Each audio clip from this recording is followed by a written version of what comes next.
Shalom Bapak Ibu yang dikasihi oleh Tuhan, warga kerajaan Allah yang dicintai. Malam hari ini tentunya kita senang bisa berjumpa lagi di ibadah rutin basic, dan saya percaya setiap umat Tuhan dimanapun berada malam hari ini menikmati kebaikan Tuhan, menikmati kasih setia Tuhan. Oleh karena itu malam ini kita menaikkan syukur kepada Tuhan, menaikkan pujian kita kepada Tuhan, bahwasanya Tuhan itu sangat dan sangat baik bagi kita semua. Karena itu sebelum kita mendengar firman Tuhan malam hari ini, mari kita berdoa. Kami tidak henti-hentinya menaikkan syukur kepadamu, sebab Engkau Tuhan yang baik bagi kami. Hari ini kami ada bukan karena kehebatan kami, bukan karena kekuatan kami, tapi semata-mata karena anugerah Tuhan. Oleh karena itu Tuhan, kami tidak pernah berhenti untuk berkata, Tuhan, kami cinta Engkau, kami mengasihi Engkau, kami perlu Engkau Tuhan, sebab Engkaulah kekuatan bagi hidup kami. Terima kasih malam ini kami menaikkan pujian, pemberian terbaik bagimu malam itu, ini Tuhan, yaitu pujian yang keluar dari hati kami yang paling dalam. Sebab kami memerlukan Tuhan, kami sangat membutuhkan Tuhan dalam hidup kami. Terima kasih Bapa, di dalam nama Tuhan Yesus Kristus. Haleluya, amin.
kasih Tuhan.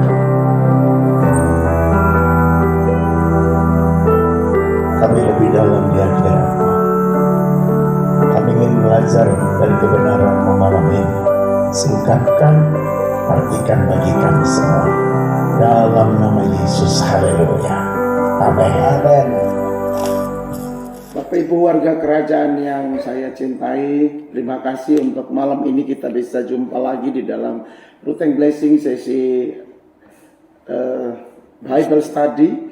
Dan saya percaya ketika kita makin mempelajari firman Tuhan, makin dalam, saudara makin berhikmat dan makin dipenuhi dengan kuasa Allah. Sebab firman Tuhan itu Mazmur 119 selalu berkata, Dia adalah pelita di kaki saudara, ayat 105 khususnya. Karena itu malam ini kita akan lanjutkan dengan pelajaran tentang kingdom, dan saya akan membahas tentang keputraan atau sonship. Nah, keputraan sonship ini punya dasar dan alasan kenapa mesti diajarkan untuk jemaat sekalian, karena tentu tidak mudah untuk kita menjadi seorang father dan membapai umat Tuhan, jemaat Tuhan, jika kita belum pernah menjadi putra atau anak yang sesungguhnya. Oleh karena itu, malam hari ini kita akan sama-sama belajar tentang keputraan atau sonship. Bapak Ibu yang dikasihi Tuhan, kebahagiaan seorang bapak itu sebenarnya sangat dipengaruhi dengan munculnya anak-anak yang akan mewarisi seluruh sifat dan keteladanan dari ayah tersebut atau dari dirinya. Nah, muncul generasi yang tentu punya kualitas yang berasal dari bapak, begitu, yang dimanifestasikan dalam kehidupan anak, sehingga apa yang diimpikan oleh seorang bapak yang mungkin belum diselesaikan oleh bapak tersebut dapat diteruskan dan diwujudkan oleh seorang putra. Yang diharapkan di dalam pembapaan adalah munculnya bapak-bapak bagi satu generasi. Tentu nanti kita akan belajar ke sana. Namun terkadang ini yang saya maksudkan, bahwa di dalam proses pembapaan itu sering terhalang dengan kondisi anak-anak yang tidak siap dibapai. Jadi bagaimana kita mau membapai kalau anak-anak itu tidak mau dibapai, sehingga proses pembapaan ini menjadi tersendat-sendat. Nah, oleh karena itu kita mesti belajar tentang sonship ini dari kasus atau problem seperti ini. Jadi kenapa tersendat? Karena anak-anak mengharapkan bapak yang selalu mengurusinya misalnya, atau tidak punya kemauan untuk dikembangkan yang seharusnya muncul dari diri seorang putra. Itu juga bisa menjadi kendala. Belum ada kerinduan untuk berkumpul bersama di dalam satu keluarga sebagai satu keluarga, dan juga kurang menghargai sih usaha keras seorang bapak. Sehingga banyak bapak menjadi frustrasi, Pak Theo, dalam proses pembapaan yang dilakukannya. Maka dari alasan-alasan yang tadi saya sebut di atas ini, maka diperlukanlah sonship atau pelajaran tentang keputraan atau hati seorang putra, agar maksud dan rencana Bapa itu dapat digenapi di dalam gereja Tuhan. Kalau kita perhatikan bahwa Bapa atau fathers itu adalah sumber atau resource. Kemudian sons atau putra itu kan, ini bapak, dia berasal dari bapak. Jadi sons, anak-anak atau putra itu berasal dari sumber. Jadi seorang putra itu memuat semua persamaan dengan bapaknya, atau memiliki semua kesamaan dengan bapaknya. Oleh karena itu, coba perhatikan dulu Yohanes pasal 14 atau ayat 9 dan 10. Yohanes pasal 14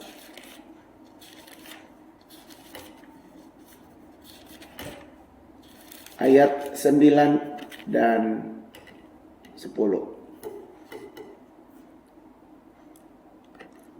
Silakan. Kata Yesus kepadanya, telah sekian lama aku bersama-sama kamu, Filipus, namun engkau tidak mengenal aku. barang siapa telah melihat aku, ia telah melihat Bapa. Bagaimana engkau berkata, tunjukkanlah Bapa itu kepada kami. Tidak percayakah engkau bahwa aku di dalam Bapa dan Bapa di dalam aku? Apa yang aku katakan kepadamu, tidak aku katakan dari diriku sendiri, tetapi Bapa yang diam di dalam aku, dialah yang melakukan pekerjaannya. Oke, jadi barang siapa melihat aku, dia telah melihat Bapa. Itu tuh perkataan Yesus kepada murid-muridnya. Jadi prinsip daripada sonship atau keputraan itu adalah same quality, dari kualitas yang sama. Putra itu punya kualitas yang sama seperti bapaknya. Jadi putra kualitasnya itu saya mau bilang begini, kan kalau ada putra tentu ada hamba. Jadi kualitas seorang putra itu sangat berbeda dengan kualitas seorang hamba. Kalau putra, dia punya hak waris yang pertama, kemudian yang kedua dia menerima warisan, jadi punya hak dalam warisan, dia menerima warisan. Yang lebih dahsyat lagi, dia punya DNA yang sama dengan bapaknya. Dan juga dia punya otoritas untuk melakukan segala sesuatu karena garis keturunan. Jadi kalau kita perhatikan putra itu seperti itu.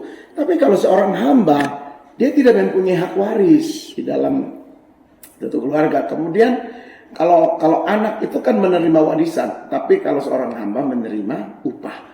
Dan juga dia tidak memiliki DNA dari tuannya. Yang berikut lagi, dia tidak punya otoritas untuk melakukan sesuatu karena dia berada di luar. Itu jadi kita mesti jangan stop sampai menjadi hamba, tapi kamu mesti menjadi putra, menjadi anak itu sendiri. Sehingga seorang putra dapat memiliki hati seorang hamba, namun seorang hamba tidak mungkin memiliki hati seorang putra. Itu sangat sulit. Jadi perhatikan baik-baik ini. Nah, proses pembelajaran yang bisa kita pelajari malam ini adalah begini, Pak Theo dan juga seluruh jemaat warga kerajaan, perhatikan baik-baik bahwa seorang anak itu perlu mengalami proses pembelajaran untuk membawanya kepada penemuan untuk jati dirinya, otoritas hidupnya, bahkan tujuan hidupnya. Jadi dari kehidupan kita yang ada ketika kita mau menjadi seorang putra, maka ada proses pembelajarannya. Untuk menjadi putra dari hamba untuk menjadi putra misalnya, itu butuh proses pembelajaran.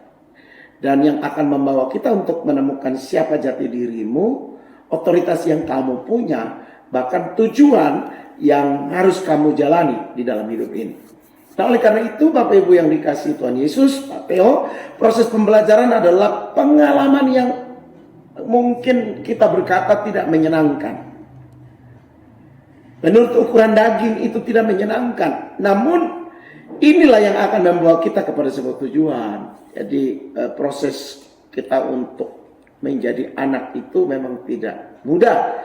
Proses pembelajaran ini saya mau bilang begini, adalah pengalaman padang pasir. Karena belajar dari bangsa Israel itu mereka dari Mesir menuju Kanaan itu mereka selama 40 tahun berjalan di padang pasir dengan pengalaman-pengalaman yang luar biasa, menyakitkan, tidak enak untuk daging dan lain sebagainya. Dan orang-orang yang diizinkan Tuhan masuk ke tanah perjanjian itu adalah orang-orang yang lulus dari proses pembelajaran padang gurun tersebut, kalau saya bilang begitu. Nah, di dalam kisah ini tentu tidak mudah untuk kita melihat proses pembelajaran, proses padang gurun itu. Mungkin lebih cocok kita melihat kisah cerita Alkitab tentang anak yang terhilang. Kalau kita belajar tentang sonship ini, maka kisah anak terhilang ini paling cocok kalau menurut saya menjadi bahan refleksi untuk kita belajar ini. Sebelum kita mengalami proses pembelajaran yang panjang, kalau kita perhatikan dari Lukas 15 ayat 11 sampai ayat yang ke-32 itu bicara tentang anak yang terhilang. Maka proses pembelajaran ini sebelum dialami oleh anak yang terhilang ini, anak bungsu itu, maka dia kurang menghargai bapaknya. Ditemukan dia kurang menghargai bapaknya. Terbukti dengan tanpa rasa bersalah dia datang meminta kepada bapaknya hak dia atau warisan dia untuk supaya dibagikan atau diberikan kepada si anak bungsu tersebut. Jadi kalau kita lihat bahwa belajar dari Lukas 15, proses pembelajaran ini adalah yang pertama adalah anak bungsu itu menganggap bahwa ya bapaknya udah mati. Kemudian yang kedua, dia tidak memerlukan bapaknya lagi. Dia tidak dapat melihat kualitas hidup bapaknya, bahkan dia melihat bapaknya itu hanya sebagai seorang juru bagi harta, warisan dan lain sebagainya. Nah, oleh karena itu dia menganggap bahwa bapaknya itu sebagai penghalang untuk dia hidup bebas, gitu. Karena di rumah bapaknya sekalipun tersedia semuanya, dia ingin ambil kemudian pergi dan berfoya-foya dengan dunia di sana. Jadi dia merasa bahwa bapak itu menjadi penghalang untuk kebebasan dia.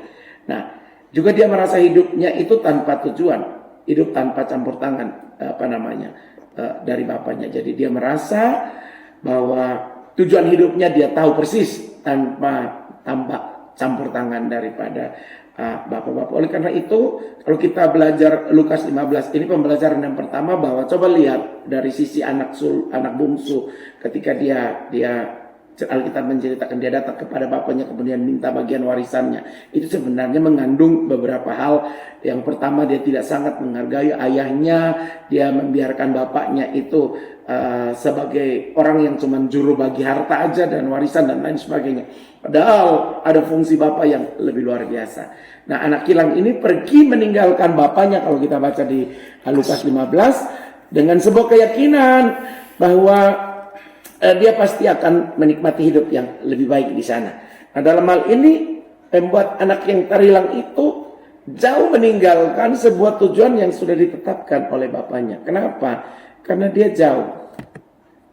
Jadi dia memiliki sebuah keyakinan yang salah kalau menurut saya dalam hidupnya, bahwa ketika dia jauh dari bapaknya dia lebih bisa mandiri dan lain sebagainya. Padahal ini ada masuk dalam proses pembelajaran sampai dia menjadi dewasa, sampai dia bisa menjadi kebanggaan dari bapaknya. Jadi kalau kita belajar di Lukas pasal 15 ini tentang anak terhilang, kita temukan seperti itu. Nah, proses pembelajaran anak terhilang ini adalah Alkitab berkata bahwa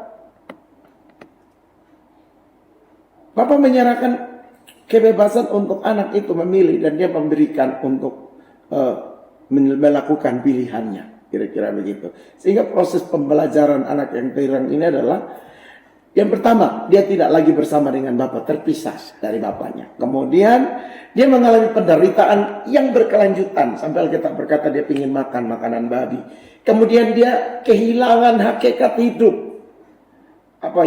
Hakikat hidup kita ini kan beda antara manusia dan binatang, tapi derajatnya itu diturunkan sedemikian rupa. Dan pengalaman itu yang membuat dia sadar dan ingin kembali kepada bapaknya. Kalau kita baca di pelajaran ini, kisah tentang anak yang terhilang ini, dia dapat pembelajaran pengalaman yang dia alami di perantauan ketika dia menghabiskan harta bapaknya. Dia sadar dan dia ingat kepada bapaknya bahwa di rumah bapaknya itu, ya sebenarnya itu rumahnya dia juga, karena dia adalah seorang anak tentunya. Ada begitu banyak makanan, namun dia sebagai seorang anak dari bapaknya itu mengalami kelaparan. Jadi kalau kita jauh dari Bapa, kita pasti mengalami kelaparan. Keputusan yang muncul setelah proses pembelajaran, ini yang mesti menjadi bagian yang kita terima pada malam ini dalam pelajaran tentang keputraan, yaitu kesadaran akan keadaannya. Kalau kita tidak punya kesadaran tentang keadaan kita, maka kita akan terus ada di tempat yang terbuang tadi.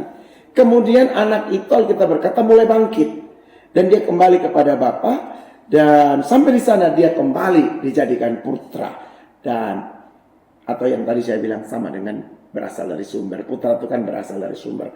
Jadi kesadaran akan menyadari keadaannya, bangkit dari keadaanmu, dan kembali kepada Bapa, kembali kepada sumber. Dan ketika kamu kembali kepada sumber, kamu itu menjadi putra lagi, berasal atau yang berasal dari Bapa. Nah, oleh karena itu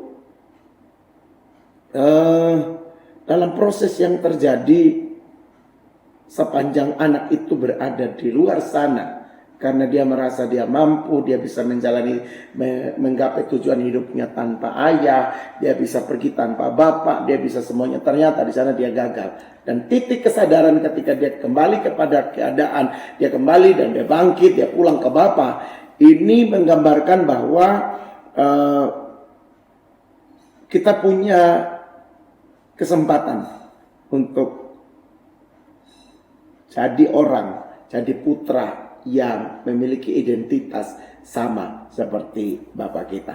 Nah, saat kita kembali kepada sumber, ini yang mesti saudara perhatikan. Saat kita kembali kepada Bapa, Alkitab berkata, bapaknya itu mengenakan jubah yang terbaik kepada anaknya. Waktu anaknya datang itu dia bilang kepada pembantu-pembantunya, kepada pengerja-pengerja, bawa baju yang terbaik, gantikan, kasih pakai anaknya lagi. Jubah itu Pak Theo bicara tentang identitas atau jati diri. Jadi ketika kita berbalik, kita kembali kepada Tuhan, Tuhan kasih jati diri yang baru kepada kita. Kembali menemukan jati diri sebagai putra, bukan lagi sebagai hamba. Karena waktu dia pergi ke sana, dia kerja di kebun, di peternakan babinya orang, dia jadi hamba. Enak-enak sudah di rumah ayahnya jadi putra, milih mau jadi hamba. Ternyata dia di sana dia tidak tahan untuk menjadi seorang hamba. Jadi yang pertama dia mengenakan jubah, yang kedua dipakaikan cincin pada jarinya. Cincin itu kan bicara tentang otoritas. Amin. Cincin itu bicara tentang otoritas atau kekuasaan yang dimiliki oleh seseorang karena pangkat atau kedudukan atau jabatan untuk dapat mengambil keputusan, memberi perintah, dan membuat orang lain mematuhi atau mengikuti perintahnya. Jadi lambang pada cincin itu adalah merupakan sebuah meterai yang punya otoritas untuk memerintah, yang sama kuatnya dengan keputusan seorang raja atau bapa. Nah, keputusan putra itu sama sahnya dengan keputusan bapa. Yang tadi saya bilang, originalitasnya itu yang paling penting. Jadi diberikan jubah, diberikan cincin. Kemudian yang ketiga, Alkitab berkata, anak itu dikasih kasut. Dikenakan kasut pada kakinya. Kasut itu sama dengan tujuan. Ditemukannya tujuan hidupnya sebagai anak. Jadi tadi waktu dia hilang di tempat perantauan itu, tujuan hidupnya ngambang gitu. Ketika dia kembali, ayahnya kasih kasut sebagai gambaran tujuan hidup baru ketika kamu ada di sini. Jadi anak yang terhilang ini pulang kembali kepada bapaknya, tidak lagi sebagai anak yang belum dewasa, namun dia pulang dengan hati yang telah berubah, yaitu hati yang punya tanggung jawab. Setuju? Katakan amin, saudara. Kenapa? Proses tadi itu, waktu dia coba keluar dari lingkup bapaknya, dia hancur-hancuran di sana. Tapi ketika dia balik, Tuhan restorasi, Tuhan kasih baju, kasih jubah, kemudian kasih cincin, kasih kasut. Itu tanda bahwa seorang ayah itu hatinya begitu lebar untuk memperbarui dan menerima ayahnya kembali. Kemudian yang kedua, kita mau lihat tentang kedewasaan seorang putra. Yesaya 9 ayat 5 berkata begini, sebab seorang anak telah lahir untuk kita, seorang putra telah diberikan untuk kita, lambang pemerintahan ada di atas bahunya, dan namanya disebut orang penasihat ajaib, Allah yang perkasa, Bapa yang kekal, Raja damai. Yesaya 9 ayat 5. Nah, dari ayat ini ada dua kata yang dipakai untuk kata putra. Yaitu yang pertama, kata teknon. Dan yang kedua itu adalah huios. Ya. Jadi teknon itu adalah anak yang belum akil balik atau belum dewasa. Jadi ada dua arti kan, teknon ataupun huios. Teknon itu anak yang belum akil balik, belum dewasa. Karena dia belum dewasa, belum akil balik, dia lakukan segala sesuatu. Kalau ada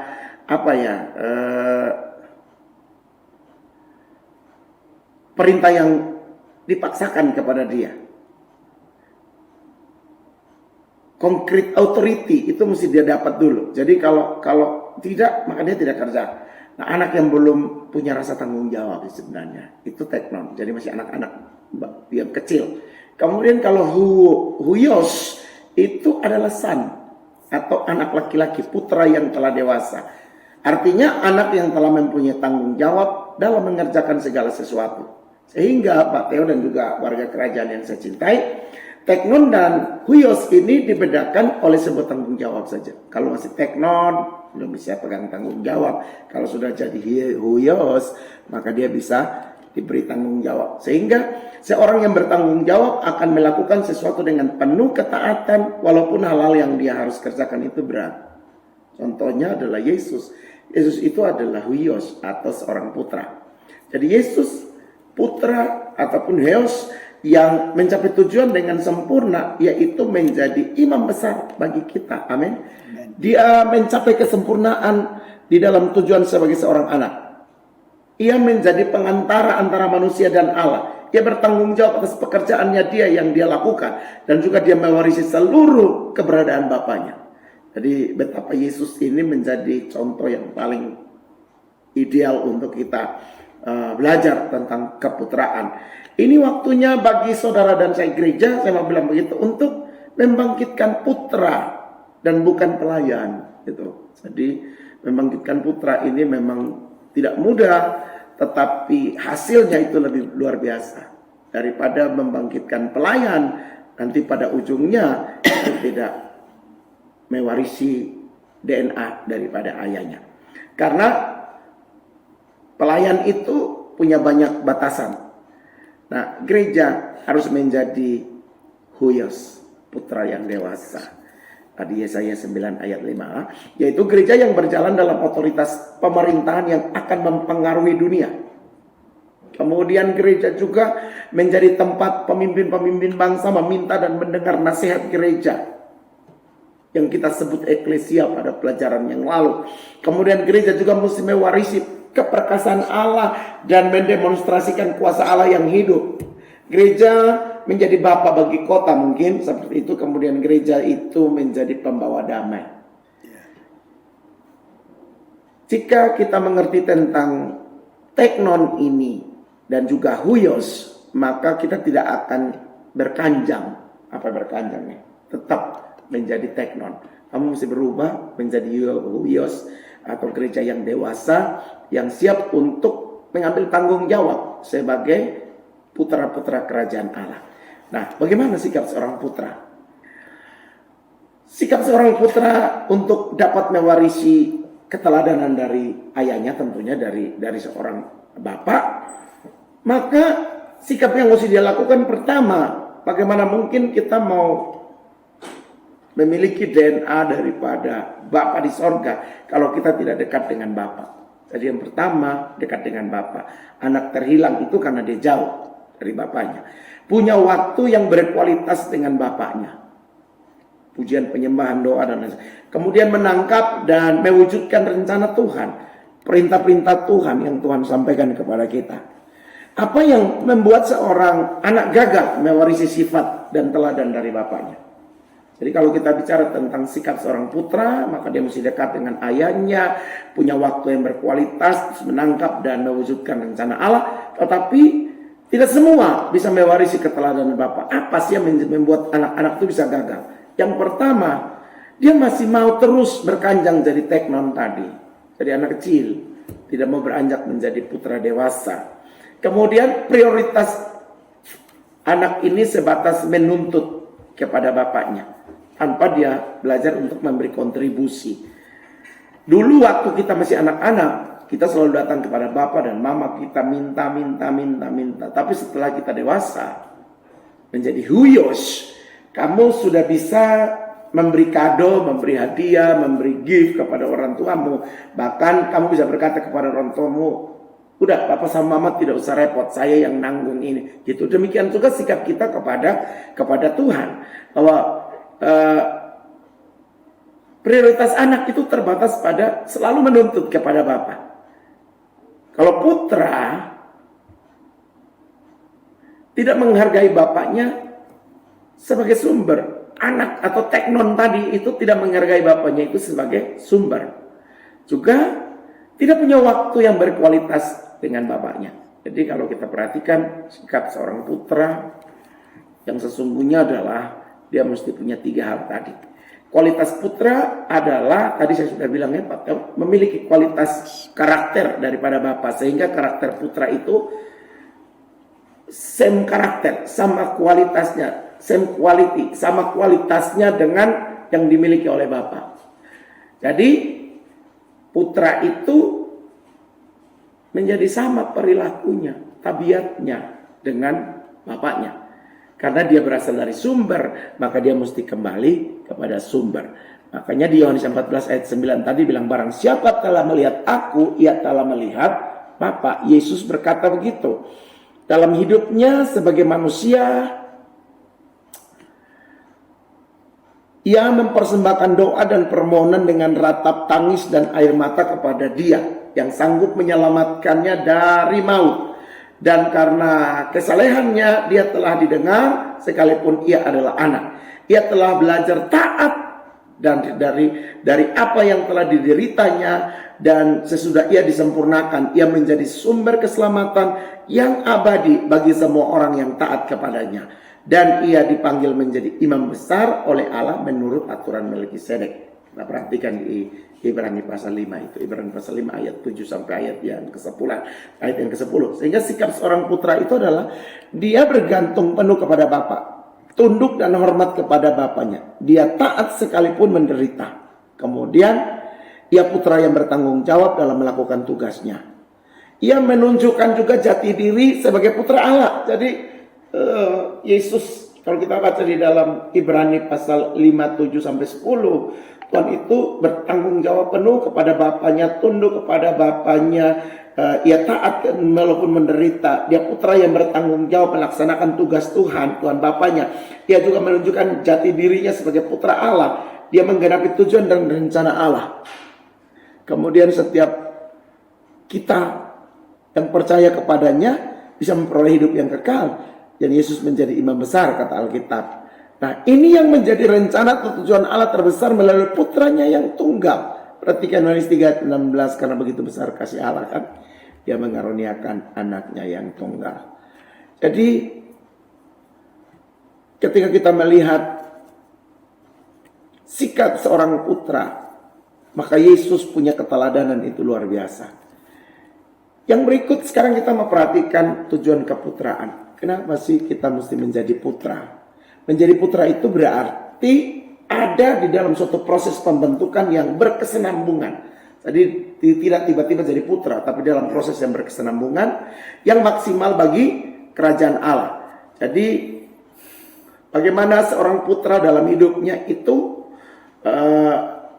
dampak dari keputraan juga adalah berkembang, mengalami perkembangan yang maksimal bagi kerajaan Allah. Oleh karena itu, setiap pemercaya didewasakan dan dapat mengalami multiplikasi di dalam setiap aspek kehidupan kita. Dewasa secara rohani tentunya yang pertama. Jadi tujuan keputraan ini adalah kedewasaan rohani. Jadi pembapaan akan menjamin tercapainya kedewasaan daripada seseorang jemaat ataupun kita. Karena seorang bapak dapat memberikan perlengkapan dalam pertumbuhan putranya. Seseorang mungkin saja mengalami pertumbuhan dalam hidup rohaninya, tetapi tanpa peran seorang bapak, dia akan mengalami banyak kesukaran yang sesungguhnya tidak perlu dialami. Jadi ada kesukaran dan lain sebagainya. Jadi kedewasaan rohani itu merupakan tujuan keputraan. Kemudian yang kedua, membangkitkan dan menjadikan dia seorang bapak rohani, mempersiapkan dia menjadi seorang bapak rohani di kemudian hari. Jadi kedewasaan yang didapat seorang putra itu akan membawa dia bertumbuh dan akhirnya membentuk dia menjadi seorang bapak. Itu tujuan yang luar biasa. Jadi tanpa pengalaman keputraan akan sangat sulit bagi seseorang untuk melaksanakan peran kepembapaan. Jadi bagaimana mungkin kita mau jadi bapak tanpa kamu pernah mengalami jadi anak? Itu ketika kamu mendidik anakmu, kamu akan menjadi sulit karena terlewati proses ini. Tentu dalam perkembangan rohani pun demikian. Jadi bukan cuma saja kedewasaan rohani, tapi membangkitkan dan menjadi seorang bapak rohani, karena kita mempersiapkan untuk membangkitkan anak-anak rohani yang lain. Nah, semua faktor di atas yang tadi, baik itu tentang identitas, visi, warisan, dan lain sebagainya, ini sangat dibutuhkan bukan untuk hidup kita secara pribadi saja, tetapi juga untuk satu hari kelak itu dipakai dan diwariskan kepada putra-putra kita. Dan yang ketiga, tujuan daripada keputraannya adalah multiplikasi dalam kerajaan. Multiplikasi dalam kerajaan ini adalah karena dampak dari keputraan itu adalah kedewasaan, maka dampak dari kedewasaan itu adalah akan bangkit munculnya bapak-bapak rohani, dan selanjutnya dari bapak-bapak rohani itu akan melahirkan putra-putra. Demikian selanjutnya proses itu akan berlangsung terus menerus. Jadi ada suatu kesinambungan pertumbuhan yang sehat dalam kehidupan para orang-orang percaya. Jadi dengan demikian pertumbuhan ini pada akhirnya akan berujung pada multiplikasi dalam kerajaan Allah, karena hasil dari pendewasaan adalah kesiapan bagi seseorang untuk bisa berbuah dalam hidupnya, dan buah yang dihasilkannya bukan hanya perubahan dalam hidupnya, tetapi juga jiwa-jiwa yang dimenangkan bagi kerajaan Allah. Jadi kalau kita belajar tentang keputraan ini atau sonship, maka sebenarnya gereja lagi mempersiapkan, Tuhan lagi mempersiapkan untuk nanti lahirnya bapak-bapak rohani yang punya pengalaman hidup menjadi putra, dan tidak akan bisa berhasil. Kamu belum pernah menjadi putra, kamu cuma teknon saja. Putra ini kan huios, maksud saya. Sepanjang kamu belum menjadi huios, kamu mau berkanjang dan jadi putra saja, menjadi teknon saja, maka selama-lamanya kita tidak bisa menghasilkan bapak-bapak rohani yang luar biasa.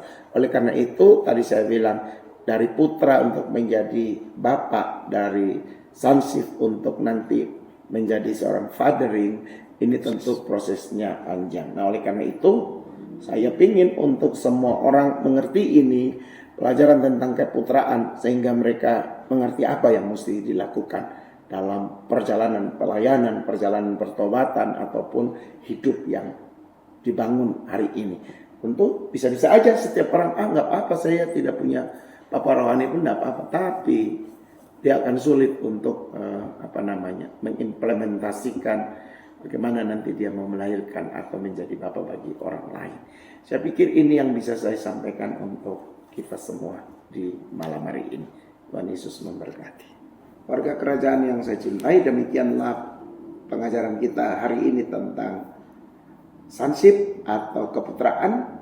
Sekiranya bangkit putra-putra rohani di dalam gereja yang mau dibapai, tidak menolak proses, tapi proses itu membuat kita menjadi dewasa sebagai sebuah persiapan nanti kamu menjadi seorang bapak rohani bagi anak-anak rohani yang lain. Puji nama Tuhan, kita akan segera mengakhiri dengan kita sama-sama berdoa. Mari kita berdoa. Bapa, terima kasih untuk malam ini kami bisa belajar dari firman-Mu, dari pelajaran tentang keputraan, bahwa kami dalam pendewasaannya lebih lagi, tentu kami, bahwa hati kami untuk kami tunduk dan menjadi seorang putra yang dibimbing dan dibapai oleh bapak-bapak rohani yang luar biasa, ataupun bapak jasmani yang sekaligus bapak rohani. Aku berdoa apapun yang menjadi kesulitan untuk kami menundukkan diri menjadi anak, itu akan menjadi sesuatu yang Tuhan tolong bagi kami. Tuhan terus bimbing kami, ajar kami, berikan kami kerendahan hati, supaya kami menjadi anak yang mau dilatih dan dididik oleh orang tua rohani ataupun oleh orang tua jasmani, supaya kami bisa mempersiapkan sebuah generasi yang nantinya gereja akan mengalami multiplikasi karena lahir orang-orang yang ber-DNA seperti kerajaan Allah, warga kerajaan Allah. Terima kasih untuk malam ini Tuhan, Engkau yang memberkati seluruh jemaat dengan pengetahuan yang lebih dalam lagi, sehingga kami tidak dibodohi, kami tidak disalah artikan kami tidak salah diarahkan untuk menjadi tersesat, tetapi kami percaya firman Tuhan itu menjadi kekuatan bagi setiap kami. Aku berdoa untuk seluruh jemaat yang ada, biar Tuhan yang mendewasakan kami. Kami bukan lagi teknon, tapi kami adalah huios, kami adalah putra, di mana kami mewarisi DNA daripada Bapa kami di sorga. Terima kasih untuk malam ini Tuhan, berkati setiap kami di rumah, di pekerjaan, di bisnis, di apapun yang kami kerjakan. Kami percaya karena kami mengasihi Tuhan, Tuhan membuka tingkap langit-Mu dan mencurahkan semua yang terbaik di dalam kehidupan kami. Terima kasih Bapa di sorga. Kami akan akhiri pelajaran firman Tuhan, pengajaran Alkitab malam ini dengan menerima berkat Tuhan. Sekiranya tangan Tuhan yang terkedang atas kami semua, mencurahkan semua berkat yang terbaik yang berasal dari Bapa di sorga, yaitu anugerah, kasih dan sayang, serta penyertaan oleh kuat kuasa Yesus Kristus Tuhan, serta persekutuan di dalam Roh Kudus, tinggal tetap menyertai kami, menolong kami, memberkati kami dari malam ini sampai selama-lamanya, hingga hari Maranatha Tuhan Yesus datang di awan-awan untuk menjemput kami para salehnya. Berkat terbaik ini mari terimalah bersama-sama, hanya di dalam nama Bapa, Putra, dan Roh Kudus, di dalam nama Tuhan Yesus Kristus. Yang percaya dan diberkati Tuhan, sama-sama kita katakan Amin. Tuhan Tuhan Yesus Yesus memberkati. memberkati.